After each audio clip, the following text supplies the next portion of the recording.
একটি বিশেষ উদ্দেশ্য নিয়ে আমরা বার হয়েছি।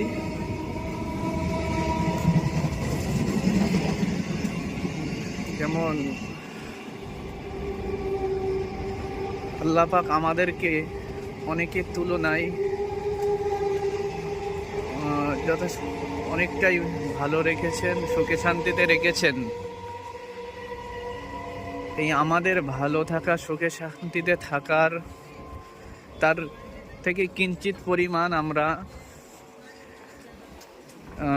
অন্যের পাশে দাঁড়িয়ে ভালো রাখবার প্রয়াস এবং মনোভাব নিয়ে আমরা বার হয়েছি।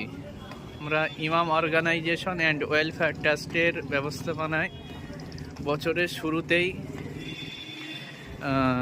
রাস্তাঘাট, স্টেশন চত্বরে যে সমস্ত ভবঘুরে পাগল অনেক সমস্যা নিয়ে রাস্তায় এরা আছেন, যাদের বাসস্থান এবং খাদ্য খোরাক, পোশাক লেবাস কিছুই ঠিকমতো থাকে না, এমন কিছু ব্যক্তিকে দেখে আমরা ক্ষুদ্র পাশে থাকবার যেমন একটি করে কম্বল দিয়ে তাদের পাশে থাকবার মনোভাব নিয়ে আমরা এগিয়ে এসেছি এখন বিধাননগর স্টেশনে।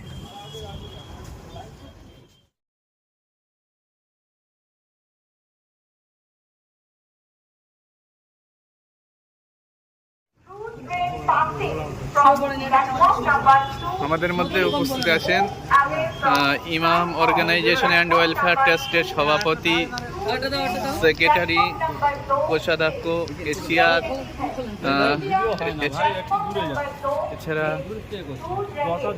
এছাড়া আছে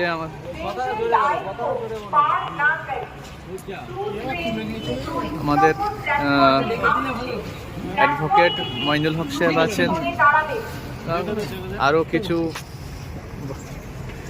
সদস্যগণ আমরা একত্রিত হয়ে এসেছি।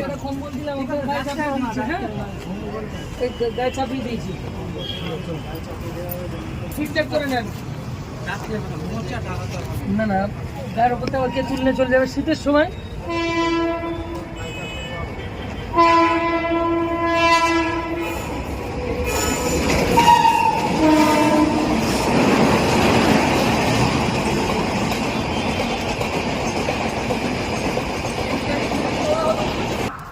জিজ্ঞেস করুন, আমি বলুন, আমি এরকম করে চলে যাবো, তোমার ট্রেন আসছে। আজ কি করতে এসছেন এখানে আপনারা? আমরা বারাসাত ব্লক 1 ইমাম অর্গানাইজেশন অ্যান্ড ওয়েলফেয়ার ট্রাস্ট ইমাম সংগঠনের পক্ষ থেকে এসেছি এখানে। কি কারণে এসছেন? আমরা এসছি এই যে প্রচণ্ড শীত পড়ছে, তা যারা দুস্থ বস্ত্রহীন তাদেরকে আমরা শীত বস্ত্র বিতরণের জন্য সংগঠনের পক্ষ থেকে এসেছি। আপনারা কোথায় কোথায় যাবেন এখন? আমরা বিশেষ করে শিয়ালদা থেকে হাবড়া পর্যন্ত স্টেশনে প্ল্যাটফর্মে যারা দুস্থ অসহায়, যাদের মানে শীত বস্ত্র নেই এরকম, তাদেরকে দেখে দেখে এই শীত বস্ত্র আমরা দেওয়ার জন্য এসেছি তাদেরকে। শিয়ালদা থেকে শুরু করে কোন পর্যন্ত যাবেন এখন? আমরা হাবড়া পর্যন্ত যাওয়ার আমরা সিদ্ধান্ত নিয়েছি। আচ্ছা, সব দুস্থকেই দিচ্ছেন যেগুলো আপনারা পাচ্ছেন, দেখা পাচ্ছেন, সবাইকে দিচ্ছেন যাতে তাদেরকে আমরা দিয়ে দিচ্ছি। অনেকে ঘুমিয়ে আছেন, তাদেরকে ডাকছি না, তাদের ঘুম গেছে না, আমরা তাদের আচ্ছা কিভাবে দিচ্ছেন আপনি একটু দেখি। না না না না না, ধরেন, আপনি ধরেন, ওর মতো যাও। এই যে ঠান্ডায় শুয়ে আছে সব পথচারী মানুষরা, এভাবে আমরা তাদেরকে গায়ে দিয়ে দিচ্ছি। তাদের এই গায়ের উপরে আমরা কম্বলগুলো দিয়ে যাচ্ছি। খুব সুন্দর। নতুন ইয়ার 2025 সালের আমরা যে সোশ্যাল ওয়ার্ক, তা আমরা চাচ্ছি যে আমরা যে জনসভা পরিষেবার মধ্যে শীত বস্ত্র বিতরণের মধ্য দিয়ে এই যে 2025 সাল সারাটা বছর যেন এইভাবে আমরা অসহায় দুস্থদের পাশে থাকতে পারি, সংগঠনের তরফ থেকে এই সিদ্ধান্ত আমরা ইমাম সংগঠনের পক্ষ থেকে নিয়েছি। আমরা খুব সুন্দর হচ্ছে আপনাদের প্রোগ্রাম, আপনারা আরও এগিয়ে যান এই আশা করছি। জি।